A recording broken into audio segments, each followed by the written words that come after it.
केशावतां वन्देऽहं तमशेषकारणपरं नामाख्यमीशम्।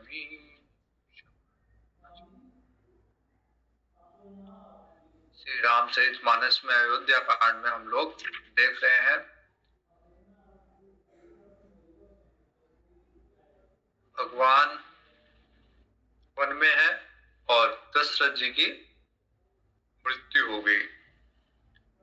दशरथ जी की मृत्यु के बाद गुरु जी वशिष्ठ जी ने आज्ञा दी कि तुरंत भरत और शत्रुघ्न को बुला लाओ। उनको कहना नहीं कि पिता की मृत्यु होगी, केवल इतना कहना गुरु जी ने बुलाया है।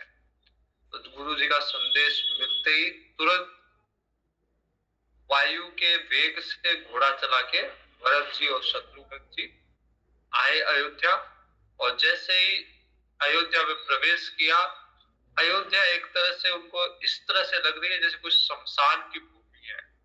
कोई उनसे, जैसे शमशान में जब व्यक्ति जाता है तो सामने से किसी प्रिय की मृत्यु पे अगर जाता है तो सामने से कोई व्यक्ति आता भी है तो वो नजरें नहीं मिलाता, एक दूसरे से बात नहीं करना चाहता, इधर उधर नजरें रखते हैं।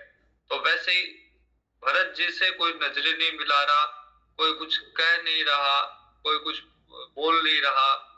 लेकिन माता जो केकई है वो स्वागत के लिए, भरत जी के स्वागत के लिए आरती का थाल लेके आई और उन्होंने आरती उतारी भरत जी की। फिर भरत जी को इतना उदास देख के केकई जी ने पूछा कि मेरे पीहर में सब सही तो है ना। भरत जी ने कहा कि हाँ, ननिहाल में सब सही है, लेकिन क्या यहाँ पे सब सही है क्या अयोध्या में? केकई जी ने कहा कि हाँ, सब खराब होने वाला था, स्थिति सारी प्रतिकूल होने वाली थी, लेकिन मैंने सही कर लिया। और मंथरा ने, बेचारी ने बहुत सहायता की, इसने मेरे को आगाह किया और मैंने समय रहते सब सही कर लिया।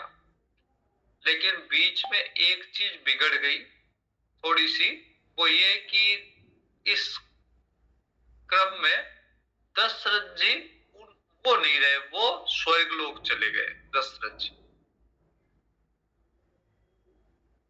जी की मृत्यु का, पिता की मृत्यु का समाचार सुन के भरत जी जमीन पे गिर गए।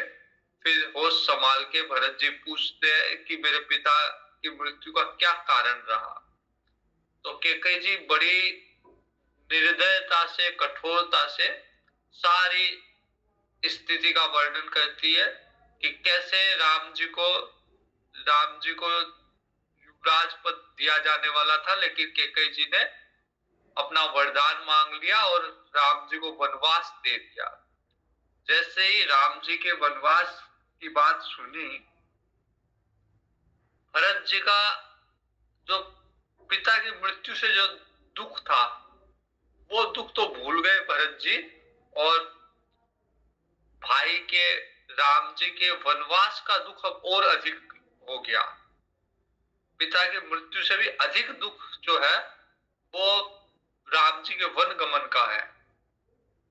और उसमें भी जब भरत जी को पता चला कि इसके पीछे कारण मैं हूं, क्योंकि मेरी मां मुझे राज्य गद्दी पे बिठाना चाहती थी, इसलिए राम जी को वनवास दिया है, तो खुद को कारण समझ के और दुखी हुए भरत जी। विकल बिलो, मैं पढ़ रहा हूं 160 के बाद में।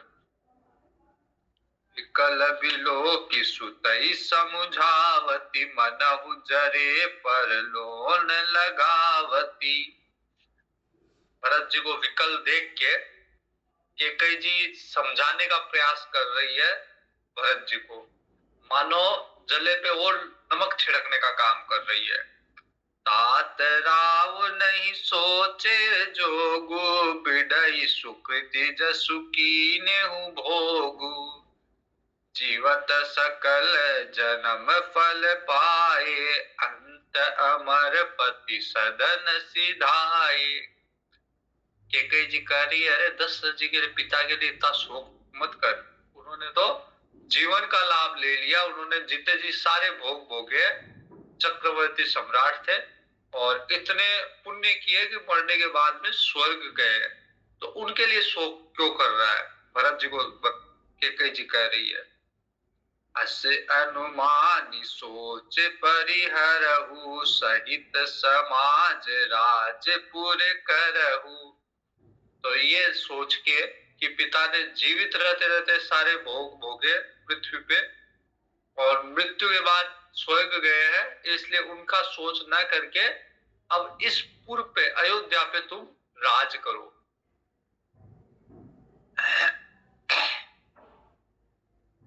सुनि सुठी सह में राज कुमारू, पाके छत जनु लाग अंगारू।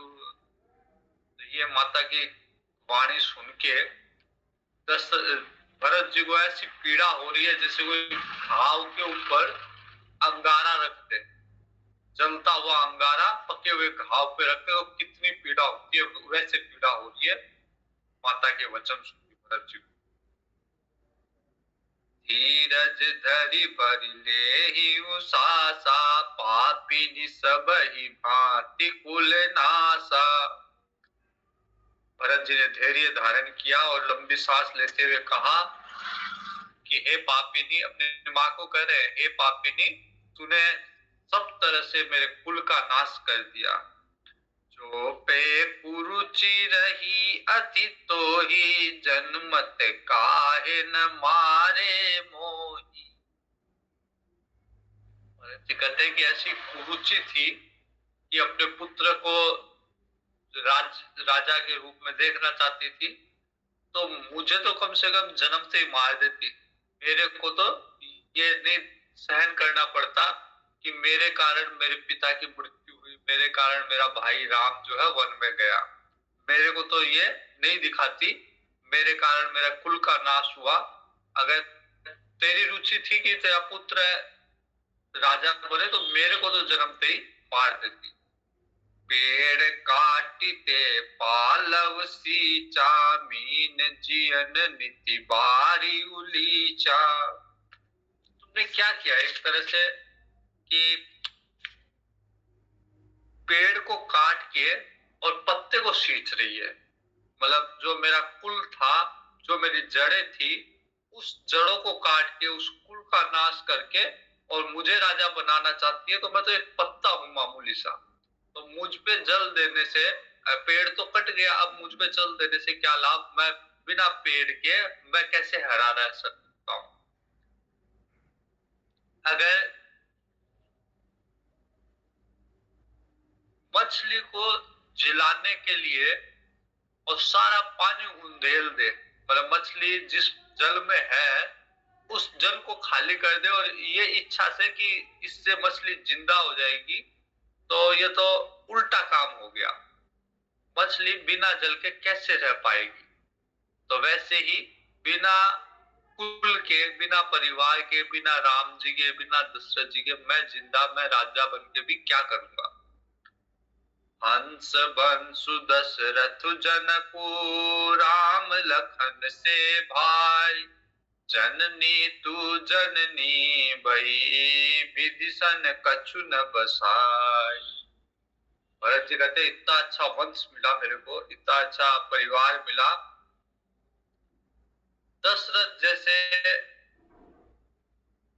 मेरे पिता थे, राम जैसा, लखन जैसा भाई था, लेकिन तू जननी, तू मेरी माँ बनी तो विधि के वश में कुछ नहीं है कि और सब कुछ इतना अच्छा दिया लेकिन तेरे जैसी माँ दी।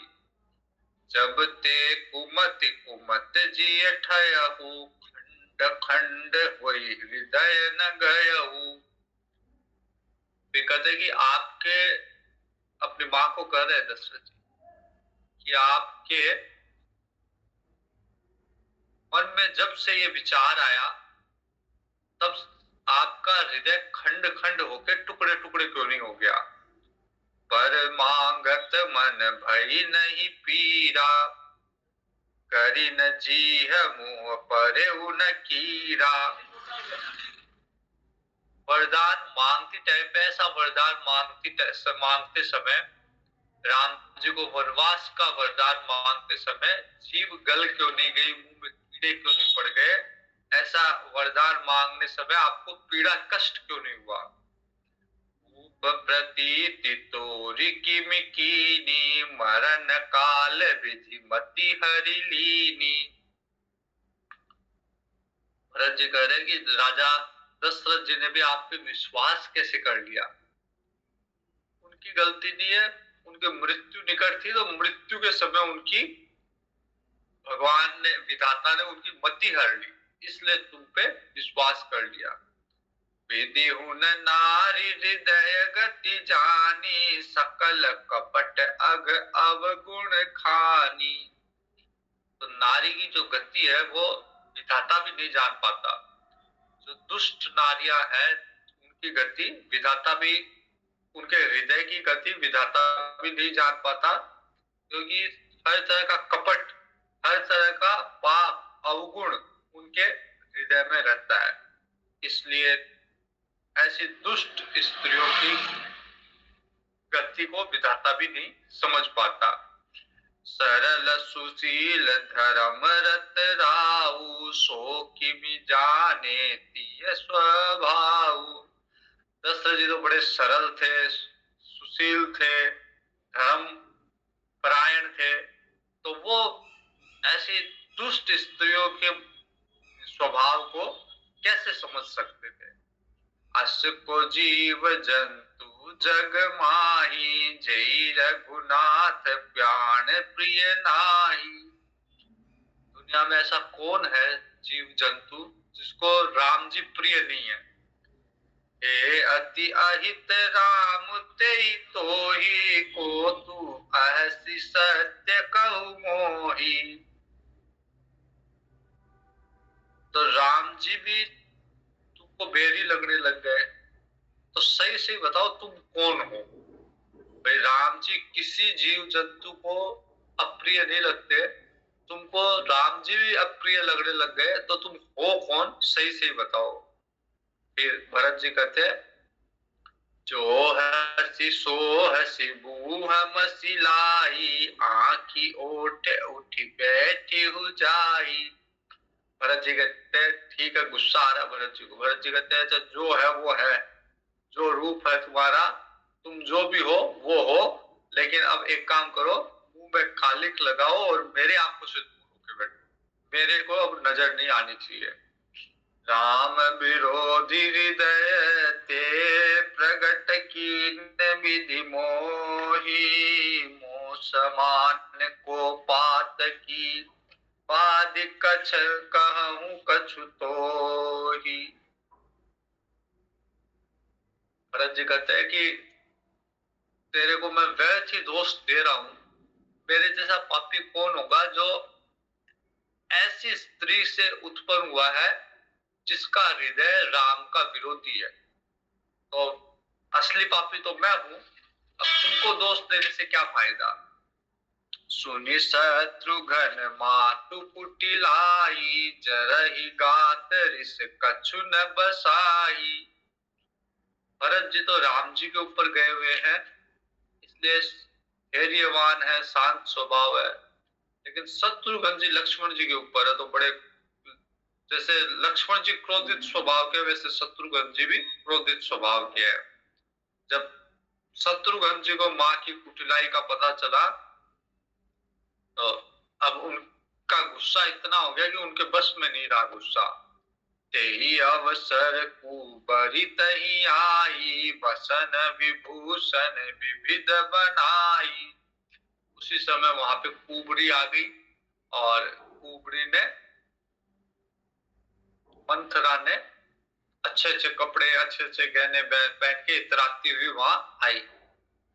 लकीरी से भरे लखन लघु भाई, भरत अनल घृत आहुति पाई। तो शत्रुघ्न का जो गुस्सा था वो मंथरा को देख के और मंथरा की श्रृंगार को देख के और क्रोधित हो गया, उसमें जैसे घी में आहुति पड़ गई। की लात लगी कुबर मारा, शत्रुघ्न जी ने एक लात मारी कुबड़ी के कुबड़ पे। परी मुंह भर मही करत पुकारा। तो चिल्लाने लग गई, जमीन पे गिर के चिल्लाने लग गई। ऊपर टूटे फूट कपारू, दलित दसन मुख रुधिर प्रचारू। कुबड़ी का कुबड़ टूट गया और सर फूट गया, दांत टूट गए और मुख से खून निकलने लग गया। आह दही मैं काह नसावा, करत नीक फल अन इस पावा। तो कुबड़ी कहती है, मैंने ऐसा कौन सा बुरा कर दिया, अच्छा किया मैंने तो तुम्हारे लिए अच्छा ही सोचा और मुझको ऐसा फल मिला। सुनीरि पुहन लखी नख सिख खोटी, लगे घसीटन धरी धरी छोटी। शत्रुघ्न जी को लगा कि ये ऊपर से लेके नीचे तक ये पापिन है, और शत्रुघ्न जी ने उसकी चोटी पकड़ के खींचने लग गए। सुनीरि पुह भरत दया निति दीन छोड़ाई, कौशल्या बही कही दो भाई। भरत जी को दया आई और भरत जी ने छुड़वाया। फिर दोनों भाई भरत शत्रुघ्न कौशल्या जी के पास जाते। मलिन बसन विवरण विकल, कृष शरीर दुख भार। कनक कलप बर बेली बन, मानहु हनि तुषार। तो कौशल्या जी दुख में डूबी हुई, मलिन वस्त्रों में, विकल, और शरीर भी उनका बड़ा सूख गया। भरत ही देखि माथु उठि धाई, मूर्छित अवनि परे जई आई। देखत भरत विकल भय भारी, परे चरण तन दशा विसारी। भरत जी को देख के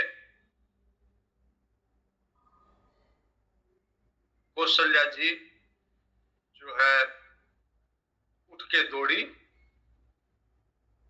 और इतनी कौशल्या जी इतनी कमजोर हो गई थी कि वो मूर्छा जैसे दौड़ने लगी, मूर्छित खाके मूर्छा आके और जमीन पे गिर गई। भरत जी कौशल्या जी के शरीर को देख के व्याकुल हो गए और कौशल्या जी के जाके चरणों में गिर गए। मातु तात कह दे ही दिखाई, कनसिय राम लखन दो भाई। भरत जी कहते हैं, माँ मेरे को जल्दी से मेरे को राम जी पिताजी कहाँ गए, और राम लखन जानकी ये लोग कहाँ गए, उन्हें दिखाओ, जल्दी से मेरे को उनसे मिलाओ। के कई कद जन्मी जग माजा, जो जन्मी तबई काहे न बाजा। और इस दुनिया में केकई जन्मी क्यों, और केकई अगर जन्मी तो बांझ क्यों नहीं रह गई, उसके मैं उसके पुत्र के रूप में क्यों जन्मा। कलंक जय जन्म में हूँ मोही, जस भाजन प्रियजन द्रोही। जिसने कुल पे कलंक लगाया, का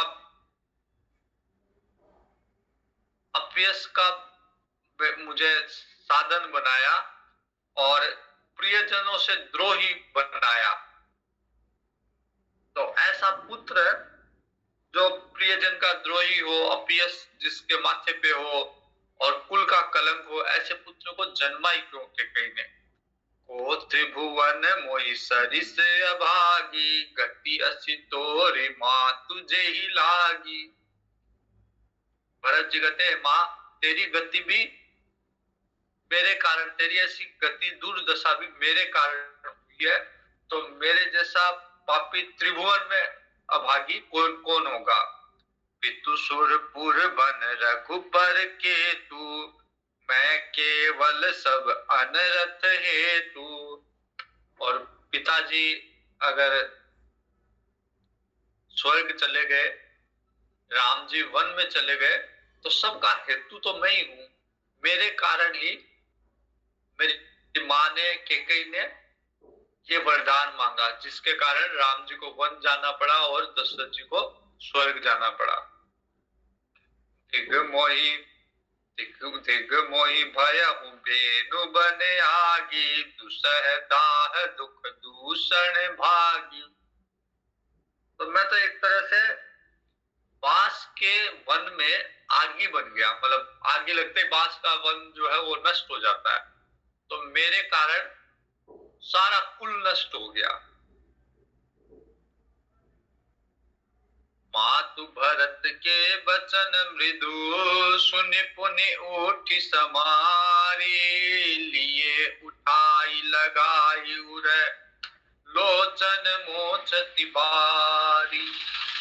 कौशल्या जी ने भरत जी के वचन सुन के, और कौशल्या जी उठी और उठ के उन्होंने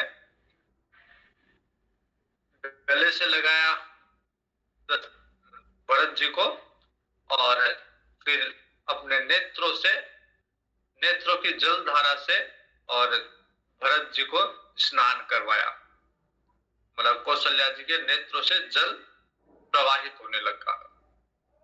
सरल सुभाय माये ही लाए, अति हित मनहु राम प्रियाए।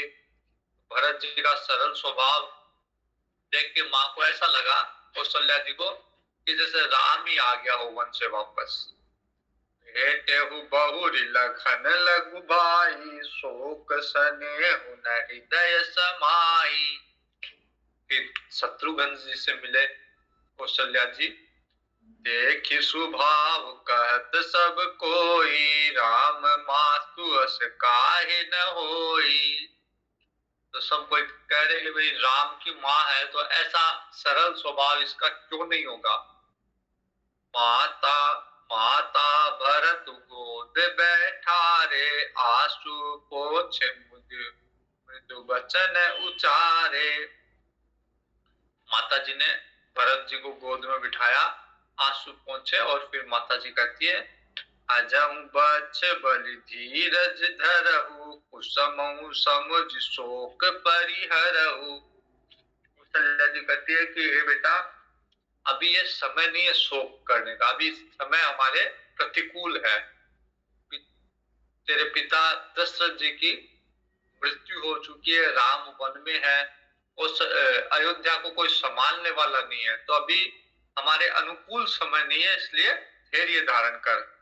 जनि मानहु हानि गलानी, काल करम गति अघटित जानी। व्यर्थ में ये ग्लानि मत कर कि मेरे कारण ये सब हुआ। काल कर्म की गति जो है वो सब जो है काल और कर्म की गति के कारण ही होता है, इसके लिए ग्लानि नहीं करनी चाहिए। काहु ही दोष देहु जनिताता, भामोहि सब विधि बाम विधा। किसी को दोष देने से क्या लाभ है, किसी को दोष नहीं है। हाँ, विधाता अपने विपरीत है, अभी अपना समय अनुकूल नहीं है, प्रतिकूल है। जो ए तेहु दुख मोहि जियावा, अजहु कजा का तो ही भावा।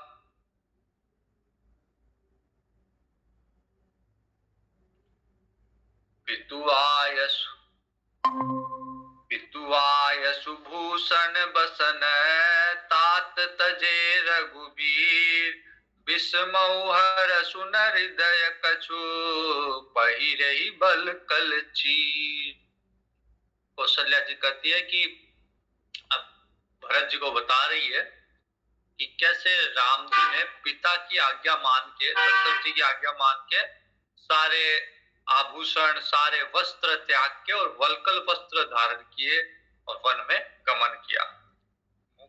लेकिन वन में जाते हुए न हर्ष था न शोक था राम जी को। विस्मौ हर्ष न हृदय कछु, परिहरि वल्कल चीर। तो जब वल्कल वस्त्र धारण किए तो मन में कोई हर्ष भी नहीं था, शोक भी नहीं था। मुख प्रसन्न मन रंगन रोसु। राम जी का मुख प्रसन्न था, मुख पे प्रसन्नता थी, मन में न कोई आसक्ति थी, न कोई राग था, न कोई द्वेष था। सब कर सब विधि करि परितोषु, चले विपिन सुनि सिय संग लागी, रहि न राम चरण अनुरागी। जब सीता जी को पता चला तो सीता जी भी राम जी के साथ हो गई, क्योंकि सीता जी राम चरण अनुरागी है, राम जी के चरणों की में उनका स्नेह है, प्रीत है। सुनत ही लखन चले उठी साथा, रही न जतन किए रघुनाथा। लक्ष्मण जी भी साथ हो गए। राम जी ने बहुत प्रयास किया लक्ष्मण जी को यहाँ छोड़ने के लिए, लेकिन लक्ष्मण जी भी नहीं माने। तब रघुपति सबहि सिरुनाई, चले संग सिय अरु लघु भाई। फिर राम जी ने सबको प्रणाम करके और सीता जी और लक्ष्मण जी के साथ वन में गमन कर गए। राम लखन सिय बनहि सिधाए, गइयहु न संग न प्राण पठाए। राम जी वन में गए, लेकिन ये मेरे प्राण जो है, कौशल्या जी कह रही है, ये मेरे प्राण जो है वो निकले नहीं, वो नहीं गए। बहु यहु सब भाइन आखिन आंखे, आगे तहु न तजा तनु जीव अभागे।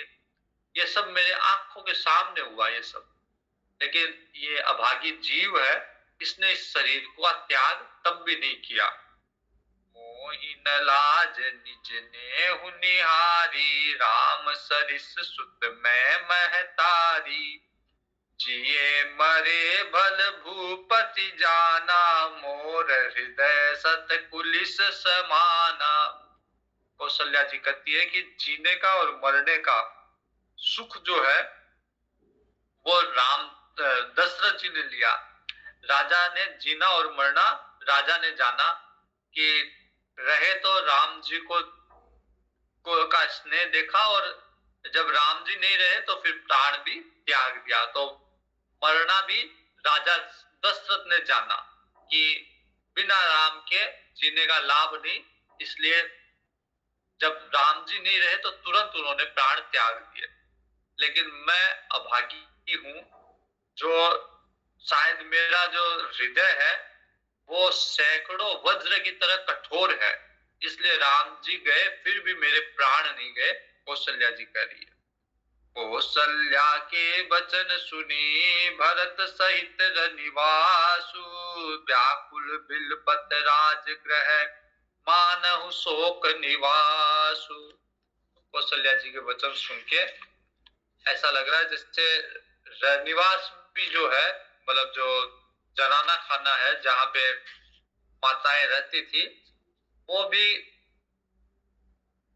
शोक का निवास बन गया।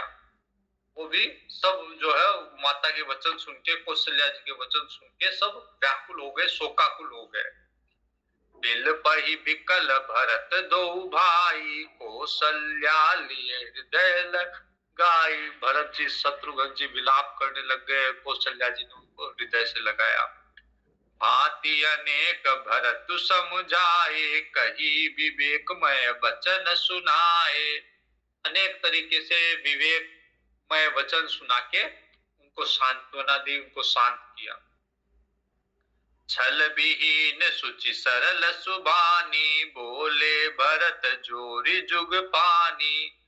जे अग, अब भरत जी बड़े सरल स्वभाव के हैं, और भरत जी अब कह रहे हैं कि हे माँ, यदि मेरी कोई गलती हो, अगर मैं इस षड्यंत्र में शामिल हूं, अगर मेरी सहमति से मेरी माता केकई ने ये वरदान मांगा हो, तो दुनिया में जितने भी पाप है वो सब मेरे को लगे। जो अघमातु पिता सुत मारे, गाय गोठ महिषुरपुर जारे। सबसे बड़ा पाप क्या हो सकता है कि कोई अपने माँ बाप को मारे। माँ बाप पुत्र को मारने से जो पाप होता है, या गौशाला ब्राह्मणों का गांव जलाने से, गौशाला जलाने से, ब्राह्मणों का गांव जलाने से जो पाप होता है, जे अगतिय बालक बद कीने, या जो पाप कोई स्त्री को मारने से, कोई बालक को मारने से होता है, मीत मही पति माहुर दीने, या किसी मित्र को, आपका मित्र है उसे आपने जहर दे दिया, या राजा को जहर दे दिया, तो ये सबसे बड़े पाप है। अगर ये पाप अगर कोई होते हैं, जे पातक उपपातक अहि, और जितने भी पाप संसार में पाप है, उपपाप है, सब कर्म वचन मन भव कभी कहि।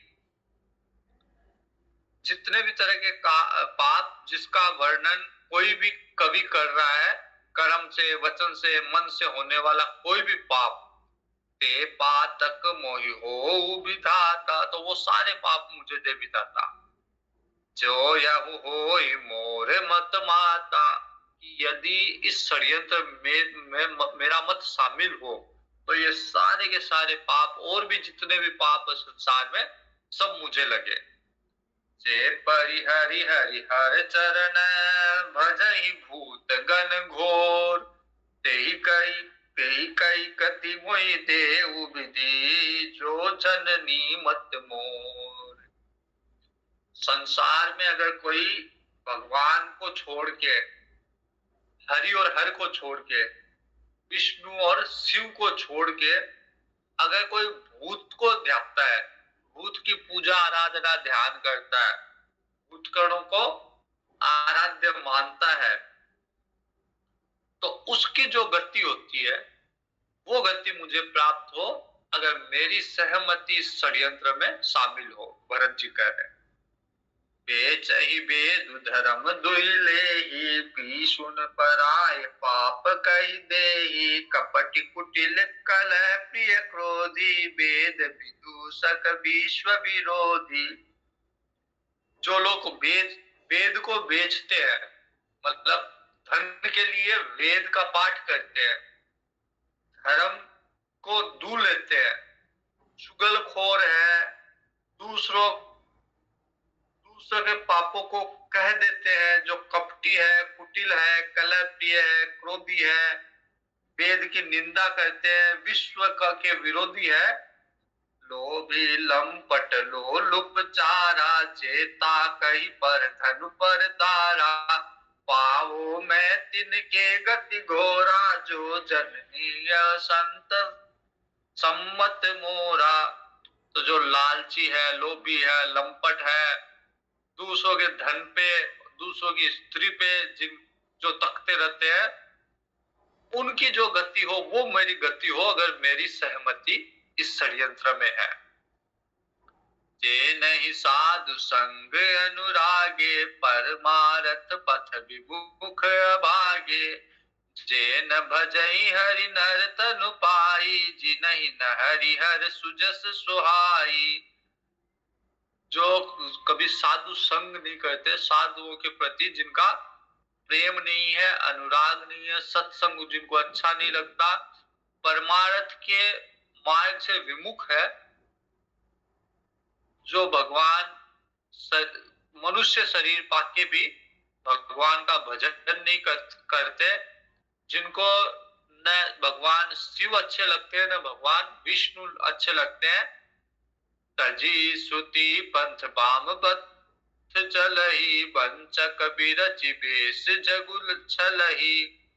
जो वेद मार्ग को छोड़ के वाम मार्ग पे चलते हैं, मतलब वेद के प्रतिकूल मार्ग पे चलते हैं, और जो ठग है, वेश बना के संसार को ठगते हैं, तिनके गति मोहि शंकर देहु, जननी जो यह जाने बेहू।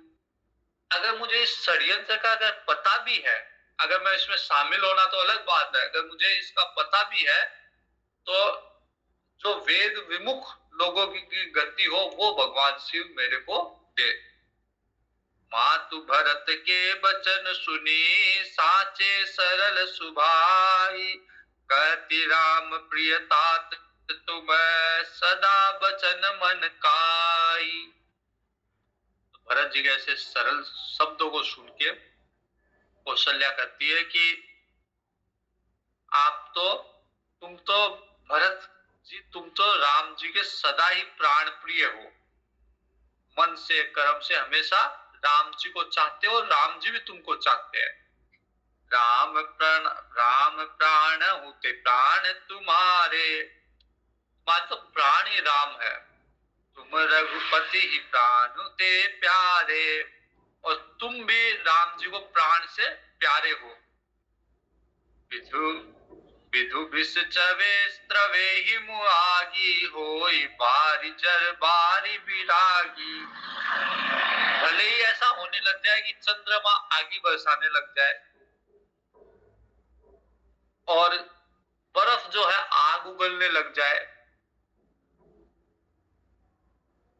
जलचर मछली जो है उसको, मछली को जल से वैराग्य हो जाए, विरक्त हो जाए जल से, भय ज्ञान बरु मिटे न मोहु, और भले ही ऐसा हो कि ज्ञान से भी मोह नहीं मिटे, लेकिन तुम राम जी के प्रतिकूल नहीं हो सकते। मतलब असंभव कार्य भी अगर होने लग जाए फिर भी तुम राम जी के प्रतिकूल नहीं हो सकते।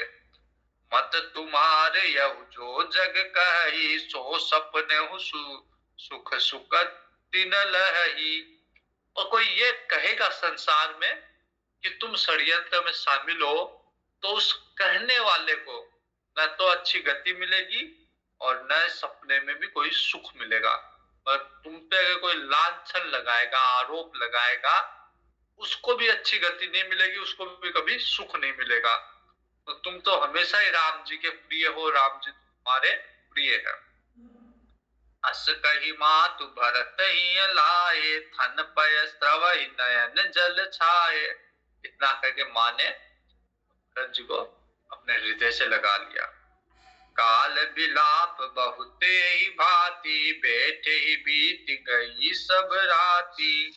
तो इस तरह से विलाप करते करते वो पूरी रात बीत गई। सुबह जैसे हुआ, वशिष्ठ जी आए कौशल्या जी के महल में।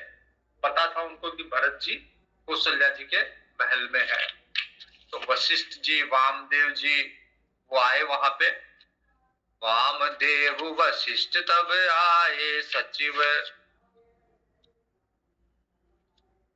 सचिव महाराज सकल बुलाए। उन्होंने सब मंत्रियों को और महाराजा को वहीं बुला लिया सबको। मुनि बहु भांति भरत उपदेशे, कही परमारथ बचन सुदेशे।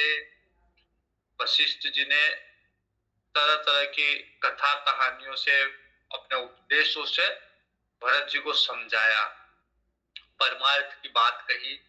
तात हृदय धीरज धरहु, करहु जो अवसर आजु। उठे भरत कुर बचन सुनी, करन कहु सब साजु। फिर आदेश दिया भरत जी को कि धैर्य धारण करो आप, और जैसा अवसर है उसके अनुकूल अब आपको संभालना, तो आप दशरथ जी का अंतिम क्रियाक्रम आपको करना है। भरत जी उठे, तैयारी करने लगे। निपतनु भेद विदित अनवावा। वेदों में जैसा विधान है वैसा अंतिम स्नान दशरथ जी को कराया गया। परम विचित्र विमान बनावा, और एक विचित्र विमान बना के दशरथ जी के देह को, शरीर को उसमें धारण कर उसमें ले जाया गया। कही पद भरत मातु सब राखी, रही रानी दर्शन अभिलाषी। भरत जी ने, जो रानियां थी दशरथ जी की, कौशल्या जी, सुमित्रा जी, वो सती होना चाहती थी, दशरथ जी के साथ प्राण त्यागना चाहती थी, लेकिन भरत जी ने सबके चरण पकड़ के और उनको रोका। रानियां भी इसलिए रुक गई, कौशल्या जी, सुमित्रा जी, क्योंकि वो उनको भी एक आशा है कि राम जी के फिर से दर्शन होंगे। तो राम जी के दर्शन के अभिलाषा में रुक गई। चंदन अगर भार बहु आए, अमित अनेक सुगंध सुहाए। अब दशरथ जी की अंत्येष्टि की जा रही है। चंदन की लकड़ियां और बहुत सारे कपूर, केसर आदि सुगंध वाले द्रव्य वो लाए गए। सरजू तीर रचि चिता बनाई, जन सुरपुर सोपान सुहाई। सरयू जी के तट पे चिता बनाई गई, जो ऐसा मालूम होता जैसे स्वर्ग के सुंदर सीढ़ी बनाई गई हो, इस तरह से चिता बनाई गई। एहि विधि दाह क्रिया सब कीनी, विधिवत नाई तिलांजलि दीनी। तो अंतिम संस्कार करके फिर स्नान करके दशरथ जी को तिलांजलि दी गई। सो दिशु सुमृत सब वेद पुराना, कीन भरत दस गात विधाना। तो जो वेदों में विधि है, उस विधि के अनुसार ही भरत जी ने दशरथ जी का अंतिम संस्कार, अंतिम क्रिया किया। 10 दिन तक जो कृत्य करने होते हैं वो सारा विधि विधान किया। जह जस मुनि बर आय सुदीना, तह तस सहस भांति सब कीना। तो मुनियों ने जैसा आशीर्वाद दिया, जैसा आज्ञा की दशरथ जी के लिए, भरत जी ने वैसा ही किया। भाई विशुद्ध सदिये सब दाना। फिर 10 दिन के बाद में जब शुद्ध हुए तो फिर बहुत सारा दान दिया। धेनु बाज गज वाहन नाना, गाय घोड़े हाथी अनेक तरह के वाहन आदि सवारियां दान में दी गई। सिंहासन भूषण बसन, अन्न धर निधन धाम। ये भरत लई भूमि सुर, परिपूर्ण काम। सिंहासन, गहने, कपड़े, अन्न, पृथ्वी, धन, मकान, सब भरत जी ने ब्राह्मणों को दान दिया और उनको परिपूर्ण किया। उनकी सारी इच्छा मनोकामना पूर्ण की ब्राह्मणों की। पितुहित भरत कीन जसी करनी, सो मुख लाख जाई नहीं भरनी। तो दशरथ जी के लिए जो भरत जी ने किया, जितना दान किया, वो लाख मुखों से भी उसका वर्णन नहीं हो सकता। सुदिन सोधि मुनि बर तब आए, सचिव महाराज सकल बुलाए। अच्छा मुहूर्त, अच्छा दिन देख के एक दिन वशिष्ठ जी ने सभा का आयोजन किया, जिसमें सारे सचिवों को, महाजनों को बुलाया गया और भरत जी को भी आमंत्रित किया गया। माता कौशल्या आदि माताएं भी वहां उपस्थित है और उनके समक्ष वशिष्ठ जी अब भरत जी से आग्रह करेंगे कि आप राज्य गद्दी को आप संभालो, क्योंकि अभी कोई नहीं है, अभी राम जी भी वन में है, दशरथ जी का देहांत हो गया। और ऐसा ही आज्ञा भी थी दशरथ जी की, राम जी भी ऐसा ही चाहते हैं कि आप राज्य गद्दी को संभालो, आपको इसका कोई दोष भी नहीं लगेगा, क्योंकि यही दशरथ जी की आज्ञा है। और जैसे राजा अपना उत्तराधिकारी घोषित करे, कोई उत्तराधिकारी होता है, तो दशरथ जी ने आपको ही उत्तराधिकारी घोषित किया है। ये दशरथ जी का वचन भी है, तो इसलिए आप अपने पिता के वचन को भी पूर्ण करो, आपको किसी तरह का कोई दोष नहीं लगेगा, आप राजगद्दी को संभालो। इस प्रसंग को कल देखें। मारुति गंभीर मारुति, धीर मारुति अति धीर मारुति। मारुति संगीत मारुति, दूत मारुति रामदूत मारुति। भक्त मारुति परम भक्त मारुति, परम भक्त मारुति, परम भक्त मारुति। हरिओम, शुभ रात्रि, हरिओम।